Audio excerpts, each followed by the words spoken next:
మహిళా కాంగ్రెస్ ఈరోజు నిజంగా కూడా చాలా బలోపేతమైనందుకు నాకు చాలా గర్వంగా ఉంది. ఒక రాష్ట్ర మహిళా కాంగ్రెస్ అధ్యక్షురాలుగా 1,00,000 సభ్యత్వాల పూర్తిలో ఇంకొక 500 తక్కువ మేము ముందంజలో ఉన్నాం. ఈరోజు నేషనల్ టాపర్గా నిలవడమే కాకుండా తెలంగాణని రాష్ట్రంలోని అన్ని రాష్ట్రాలలో మొట్టమొదటి స్థానంగా నిలబెట్టినందుకు చాలా సంతోషం. అదే కాకుండా మా బాడీ డిజాల్వ్ అయిపోయింది కాబట్టి గత అక్టోబర్లో మహిళా కాంగ్రెస్ బాడీ డిజాల్వ్ అయింది. మళ్ళా కొత్తగా ఈరోజు సభ్యత్వంల ఆధారంగా మేమందరికీ కూడా పదవులు ఇవ్వడం జరుగుతుంది. అందులో భాగంగా 26 జిల్లా ప్రెసిడెంట్లు ఉన్నారు. వాళ్ళ డిస్ట్రిక్ట్ కమిటీస్ అన్నీ కూడా మళ్ళీ ఫామ్ చేసి టౌన్, కాన్స్టిట్యున్సీ, మండల్, డివిజన్స్ అందరు ప్రెసిడెంట్స్ని కూడా డిక్లేర్ చేయడం జరుగుతుంది. సభ్యత్వంకి మాకు టార్గెట్ ఇచ్చాం 50 మెంబర్స్, 30 మెంబర్స్, 20 మెంబర్స్. సో ఆ విధంగా వాళ్ళు చేసుకొచ్చినట్టయితే ఖచ్చితంగా వాళ్ళకి ఆ పదవులు ఇస్తున్నాం.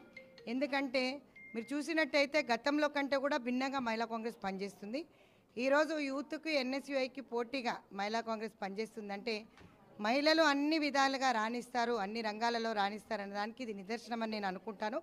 ఒక రాష్ట్ర మహిళా కాంగ్రెస్ అధ్యక్షులనే కాకుండా ఒక మహిళగా నేను చాలా గర్వపడుతున్నాను.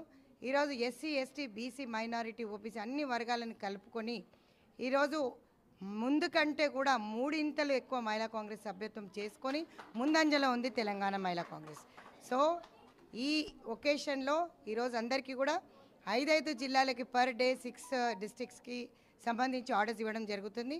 అందులో భాగంగా యాదాద్రి, భువనగిరి, జగిత్యాల్, ఖైరతాబాద్, మేడ్చల్, అదేవిధంగా మహబూబ్ నగర్, జయశంకర్, భూపాల్పల్లి వీళ్ళందరూ కూడా రావడం జరిగింది. First phase, second phase, third ఫేజ్లో మేము ఆర్డర్స్ ఇవ్వడం జరుగుతుంది. ఈరోజు ఎవ్వరు రావాలన్నా కూడా ఏ ఎమ్మెల్యే కానీ, ఏ డీసీసీ కానీ, ఏ ఎంపీ కానీ రికమెండేషన్ ఉండదు. మహిళా కాంగ్రెస్లో చేరాలంటే ఏఐసీసీ నుంచి సభ్యత్వం తీసుకోవాలి. ఖచ్చితంగా ఆల్ ఇండియా మహిళా కాంగ్రెస్ నుంచి సభ్యత్వం నమోదు చేసుకున్న తర్వాతనే వాళ్ళకి పదోన్నతులు అనేది కలుగుతాయి. ఈ ముందు బిఫోర్ డీసీసీ ప్రెసిడెంట్స్ లెటర్ ఇస్తే మేము పదవులు ఇచ్చేవాళ్ళం. కానీ ఇప్పుడు ఏఐసీసీ అవన్నీ కూడా మార్చేసి కొత్త దానికి శ్రీకారం చుట్టారు. ఏ విధంగా అంటే సభ్యత్వ నమోదు చేసుకున్న తర్వాతనే మా దగ్గర 1,00,000 రిజిస్ట్రేషన్స్ ఏవైతే అయ్యాయో అవన్నీ కూడా ఎల్లుండి మేము మీ ముందర పెడతాం. మా నేషనల్ ప్రెసిడెంట్ వస్తుంది కాబట్టి సంబరాలు చేసుకోవడానికి రెడీ అవుతుంది తెలంగాణ మహిళా కాంగ్రెస్.